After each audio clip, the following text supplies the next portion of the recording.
नमस्कार, आप देख रहे हैं न्यूज 18 बिहार झारखंड और मैं आपके साथ लक्ष्मी। दिल्ली से एक बड़ी खबर है। झारखंड कांग्रेस अध्यक्ष की मुलाकात, केशव महतो कमलेश की मुलाकात। अब आपको बता दें कि राहुल गांधी से मिले हैं केशव महतो। मल्लिकार्जुन खड़गे से भी मुलाकात हुई है और देखिए झारखंड प्रभारी गुलाम अहमद मीर ने भी मुलाकात की है। 21 अगस्त को रांची लौटने वाले हैं केशव महतो। मुलाकात में संगठन पर चर्चा हुई है, झारखंड की मौजूदा राजनीति पर भी चर्चा की गई है। तो दिल्ली से बड़ी खबर, तस्वीरें आप साफ तौर पर देख सकते हैं। केशव महतो कमलेश के यहाँ पर मुलाकात हुई है। राहुल गांधी से भी मिले हैं केशव महतो। बता दें आपको, इस मुलाकात में संगठन मजबूती पर चर्चा की गई है, साथ ही साथ मौजूदा झारखंड की राजनीति पर भी चर्चा हुई है।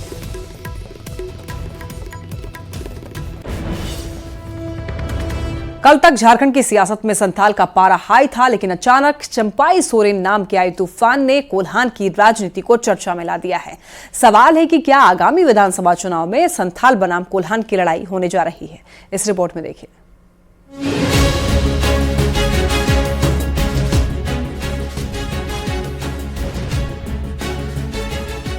तारीख 18 अगस्त 2024, यानी इस तारीख से पहले सत्ताधारी दल जेएमएम का संथाल और कोल्हान में अपने वर्चस्व का दावा रहा है।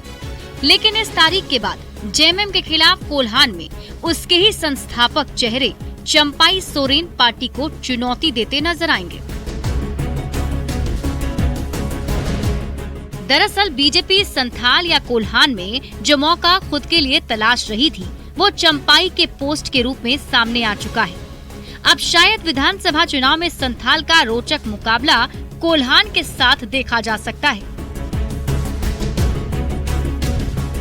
लेकिन अलग राह पर चल पड़े चंपाई सोरेन पूरे कोल्हान की 14 सीटों पर कितना बड़ा फर्क पैदा करेंगे, ये देखने वाली बात होगी। लेकिन अब तो वहाँ रहने लायक नहीं रह गए, क्योंकि वहाँ तो बहुत पीड़ित हैं, उनका बहुत अपमान हुआ है, वो अंदर से टूट गए हैं। तब तो कहीं जाएंगे जहां वो अपनी नई पारी खेलें या जो मिले उनके साथ में हो जाए या संन्यास ले लें। जो कदम वो उठा रहे हैं या उठाने का संकेत है, उसमें खुद एक आत्मघाती कदम मैं मानूंगा उनके लिए। जहां तक पार्टी की बात है, इतिहास गवाह है, अच्छे अच्छे सूरमा थे पार्टी में, उन लोगों ने भी निर्णय लिया था पार्टी छोड़ने का। कई एक तो विलीन हो गए और कई एक वापस आना पड़ा उनको। चंपाई ने जेएमएम छोड़ा है, लेकिन अगली कौन सी राह पकड़ी है, इसका अभी तक उन्होंने खुलासा नहीं किया है। समीकरण की बात करें तो 81 विधानसभा सीट वाले झारखंड में संथाल में कुल 18 सीटें तो कोल्हान में कुल 14 सीटें हैं। आरक्षित सीटों की बात करें तो संथाल में 7 सीट आरक्षित है, जबकि कोल्हान में 9 सीटें आरक्षित हैं। ऐसे में कोल्हान में ये लड़ाई हेमंत सोरेन वर्सेस चंपाई सोरेन की हो जाए तो कोई बड़ी बात नहीं है। लेकिन उन चर्चाओं का क्या, वास्तव में चंपाई सोरेन जी के दिल में कौन सी बात है, वो क्या करने वाले हैं, वो किसी पार्टी का दामन थामेंगे या कोई तीसरा विकल्प चुनेंगे, ये तो चंपाई सोरेन जी ही जानते हैं। क्रिकेट, राजनीति और मौसम, इन तीन के बारे में भविष्यवाणियां बहुत खतरे से खाली नहीं होती हैं। कब ये पलट जाए, आखिरी गेंद पर जो है छक्का लग जाता है, आखिरी और 2 गेंद में जो है 2 विकेट चला जाता है, तो उसका कोई ठिकाना नहीं है। चंपाई सोरेन दिल में लगी चोट और पीड़ा को लेकर दिल्ली पहुंचे हैं, लेकिन वह अपनी पीड़ा की दवा कहां तलाशते हैं, इस पर सबकी नजर है। झारखंड विधानसभा चुनाव में इस बार मुकाबला सत्ता पक्ष और विपक्ष के बीच तो होगा ही, लेकिन एक बड़ा मुकाबला हेमंत सोरेन के संथाल और चंपाई सोरेन के कोल्हान के बीच भी होगा। संजय कुमार सिन्हा, न्यूज 18, रांची। चंपाई सोरेन ने अपनी अगली चाल चल दी है, लेकिन उनका ठिकाना कहां होगा, इस पर अब भी सस्पेंस बना हुआ है। लेकिन चंपाई सोरेन के जेएमएम से अलग होने को लेकर राजनीति में नफा और नुकसान का आकलन भी शुरू हो गया है।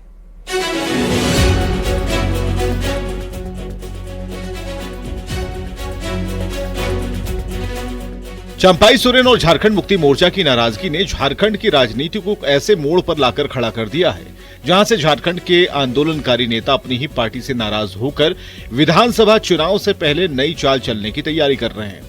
विधानसभा चुनाव से पहले उनकी ये नाराजगी पार्टी को एक बड़ा झटका दे सकती है। चंपाई सोरेन राज्य भर में कोल्हान टाइगर के नाम से जाने जाते हैं। चंपाई सोरेन सरायकेला की सीट से संयुक्त बिहार के वक्त से अब तक विधायक हैं। इस दौरान चंपाई सोरेन श्रम मंत्री, खाद्य एवं आपूर्ति मंत्री, परिवहन, अनुसूचित जनजाति मंत्री समेत राज्य के मुख्यमंत्री तक का उन्होंने सफर तय किया। कोल्हान की सभी सीट पर चंपाई सोरेन की मजबूत पकड़ बताई जाती है। इस क्षेत्र के विधायक भी चंपाई सोरेन को अपने राजनीतिक गुरु के रूप में देखते हैं। इधर चंपाई सोरेन की नाराजगी पर जेएमएम भले ही नुकसान नहीं बताए, लेकिन कांग्रेस अब भी मानती है कि चंपाई सोरेन गठबंधन के मजबूत स्तंभ रहे हैं। लेकिन मैं इतना जरूर कहना चाहूंगा कि डाल से जो शाखाएं टूट जाए वो जुड़ती नहीं है, वो बिखर जाती है। तो डाल से अगर चंपाई सोरेन जी भी टूट रहे हैं तो हमें लगता है कि कहीं ना कहीं उनके लिए भी आगे परेशानी का सबब होगा। वहीं झारखंड मुक्ति मोर्चा चंपाई सोरेन के इस कदम को आत्मघाती बता रही है। जेएमएम का दावा है कि चंपाई सोरेन के जाने से पार्टी कमजोर नहीं होगी, बल्कि उनको बड़ा नुकसान होगा। लेकिन इस मौके को लपकने को तैयार बैठी बीजेपी का दावा है कि चंपाई सोरेन ने जेएमएम को जोर का झटका धीरे से दिया है, क्योंकि वे जेएमएम में परिवार से बाहर शिबू सोरेन के बाद नंबर 2 की हैसियत रखते थे। चंपाई दा को अंततः नुकसान होगा, व्यक्तिगत रूप से उनको नुकसान होगा और हम लोग को तकलीफ होगी। लेकिन सबसे पुराने नेता थे, शिबू सोरेन के समकक्ष थे, उसी आयु ग्रुप के भी लगभग वो थे। और 40 वर्ष जिस व्यक्ति ने पूरी निष्ठा के साथ अपनी पार्टी को दे दिया, कोल्हान क्षेत्र में उनकी जबरदस्त पकड़ है, कोल्हान टाइगर कहा जाता है, तो उनके छोड़ने से तो झारखंड मुक्ति मोर्चा कभी इनकार नहीं कर सकती कि उसे नुकसान नहीं होगा, बड़ा नुकसान होगा। अब देखना होगा कि चंपाई सोरेन का ये कदम आने वाले विधानसभा चुनाव में आत्मघाती साबित होता है या जेएमएम को आघात पहुंचाने वाला होता है। झारखंड की राजनीति में चंपाई सोरेन और झारखंड मुक्ति मोर्चा की नाराजगी कितनी असरदार होगी, ये आने वाले विधानसभा चुनाव में पता चल जाएगा। फिलहाल झारखंड मुक्ति मोर्चा भले ही ये कह ले कि चंपाई सोरेन आत्मघाती हमला कर रहे हैं, लेकिन भाजपा ये कहते हुए नहीं थक रही है कि झारखंड मुक्ति मोर्चा के लिए ये बड़ा झटका है और चंपाई सोरेन राज्य के कोल्हान टाइगर हैं। कैमरा पर्सन प्रभाकर के साथ गौरव झा, न्यूज़ 18, रांची। जेएमएम से अलग होने का संकेत दे चुके पूर्व सीएम चंपाई सोरेन को लेकर कांग्रेस नेता बंधु तिर्की ने एक बड़ा आरोप लगाया है। बंधु तिर्की ने कहा है कि चंपाई सोरेन बीजेपी के फेंके जाल में फंस चुके हैं, जिससे आदिवासियों में अच्छा संदेश नहीं जाएगा। रही बात बीजेपी की, तो बीजेपी में भी चंपाई सोरेन को लेकर के लोग बटे हुए हैं। चंपाई सोरेन जी किसी ना किसी का ट्रैप में आ गए और फंस गए चंपाई सोरेन जी। और बात तो ये भी है कि भारतीय जनता पार्टी के लोगों का, चूंकि चुनाव है तो उन्हीं का लोगों का, कुछ ना कुछ लोगों का, बड़े नेताओं का इसमें कुछ ना कुछ उनका एक तरफ से ताना बाना बुना हो गया था उनको।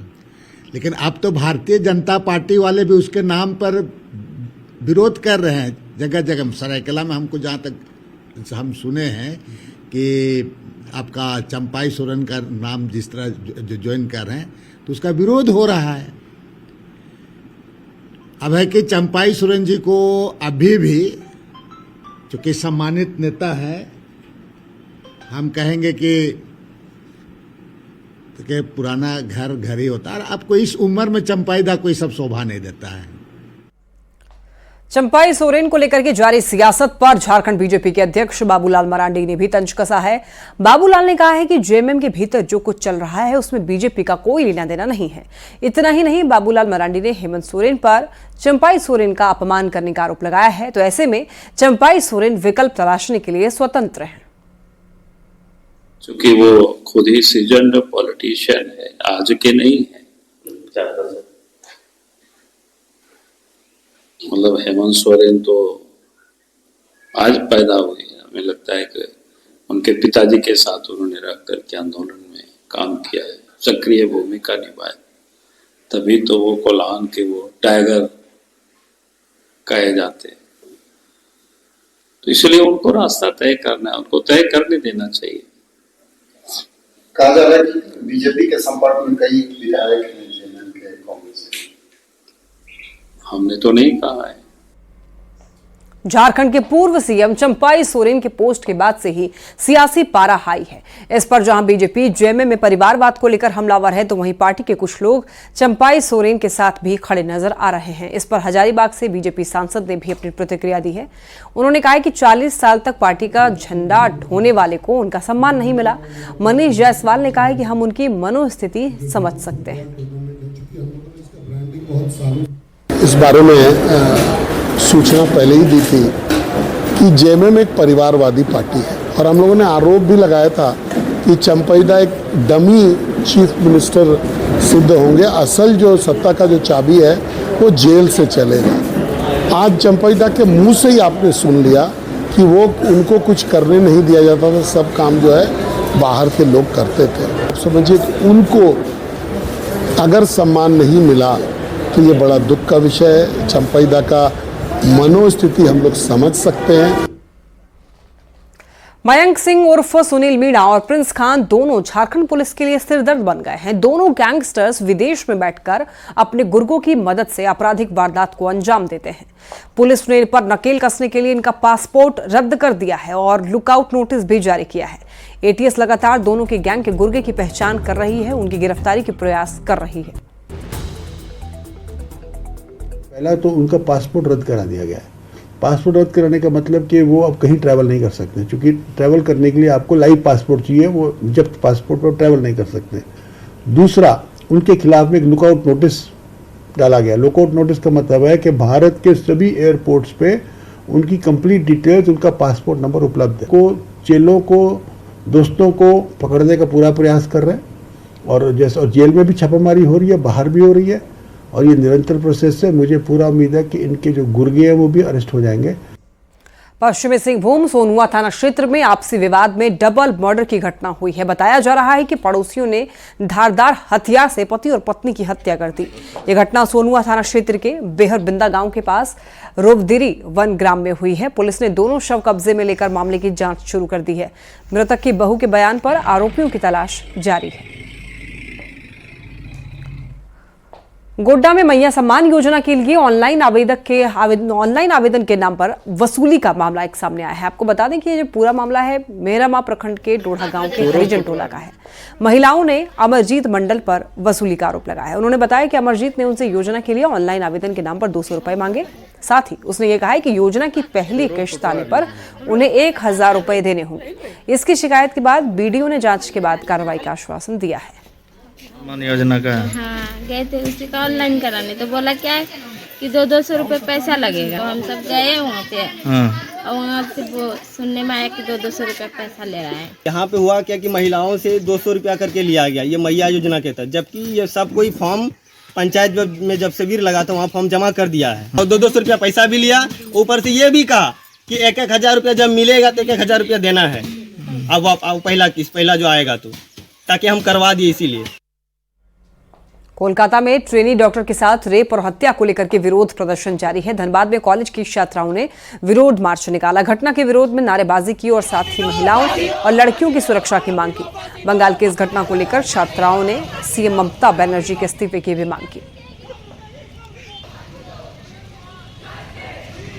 चाहिए हम लोग को जो है उसको फांसी चढ़ना चाहिए। और ममता बनर्जी जो बोल रही है रेप केस हुआ है, पैसा दे देगी 10 लाख रुपए से। किसी का तुम जान लेके तुम 10 लाख रुपए दे दोगे, बिक जाएगा क्या?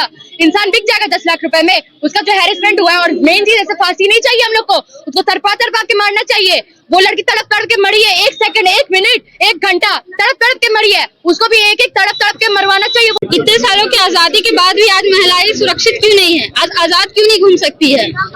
कभी कपड़ों पर तो कभी टाइमिंग पर। आज ये कौन सा ऐसा टाइम था जब हमारी काम करती हुई महिला जो 36 घंटे के काम के बाद वो नैप लेने गई थी, उसके साथ ये इतना घिनौना दरिंदगी हुआ और उसके बाद भी आज रुक क्यों नहीं रहा है? 3 साल की बच्ची जो झारखंड में स्कूल जा रही थी, उसके साथ एक ड्राइवर नहीं किया, क्यों? आज क्यों? इक्वालिटी होने से, लॉ में, कॉन्स्टिट्यूशन में इक्वालिटी लिख देने से इक्वालिटी नहीं है। अब आपको चाईबासा लेकर चलते हैं, जहां पर चक्रधरपुर से मनोहरपुर सरायकेला होते हुए ओडिशा की ओर जाने वाले लोगों का आवागमन अब जल्द ही सुगम होने वाला है। चक्रधरपुर से सोनुआ, गोइलकेरा, मनोहरपुर होते हुए जराईकेला ओडिशा सीमा तक जाने वाली ये मुख्य सड़क अब national highway authority of India के अधीन आ गया है, जिसका नामांकन NH 320D किया गया है। अब आपको बता दें, NHAI की तरफ से चक्रधरपुर से मनोहरपुर के नंदपुर चौक तक 86 किलोमीटर सड़क का करीब 75 करोड़ की लागत से मरम्मती किया जाएगा। पश्चिमी सिंहभूम जिला के चक्रधरपुर से मनोहरपुर होते हुए ओडिशा बॉर्डर तक जाने वाली NH 320D में मौजूद हूं और ये NH 320D की हालत अभी ऐसी हो गई है कि कई जगह आप देख रहे हैं, ये जैसे एक पुलिया है तो यहाँ पर कई जगह उखड़ गया है, इसका पिचिंग ढलाई उखड़ गया है और इसी तरह इस सड़क में कई जगह पुलिया में कुछ इस तरह क्षतिग्रस्त हुए हैं और इसके अलावा सड़क में भी कहीं कहीं गड्ढे बन चुके हैं, पीच उखड़ चुकी है। तो अभी इस सड़क का NH द्वारा मरम्मती किया जाएगा। चक्रधरपुर से मनोहरपुर के पास नंदपुर तक 86 किलोमीटर दूरी के इस सड़क की मरम्मती होगी, इस भाग की मरम्मती होगी, जिसमें इस तरह पुलिया और सड़क जहां क्षतिग्रस्त हुए हैं उसकी मरम्मती होगी और NH द्वारा जो जानकारी दिया गया है उसके मुताबिक करीब 5 वर्षों तक सड़क की मरम्मती का मेंटेनेंस का काम चलेगा। चक्रधरपुर से नंदपुर चौक तक जिसका लेंथ 86 किलोमीटर है, PBMC के अंतर्गत सैंक्शन हुआ है, जिसमें 5 साल तक पथ को फॉल्टलेस रखना है और उसका मेंटेनेंस कॉन्ट्रैक्टर के द्वारा किया जाएगी तो लोगों को इस सड़क में आवागमन करने में सुविधा होगी और लोगों को आवागमन सुगम होगा। रुपेश प्रधान, न्यूज़ 18, चाईबासा।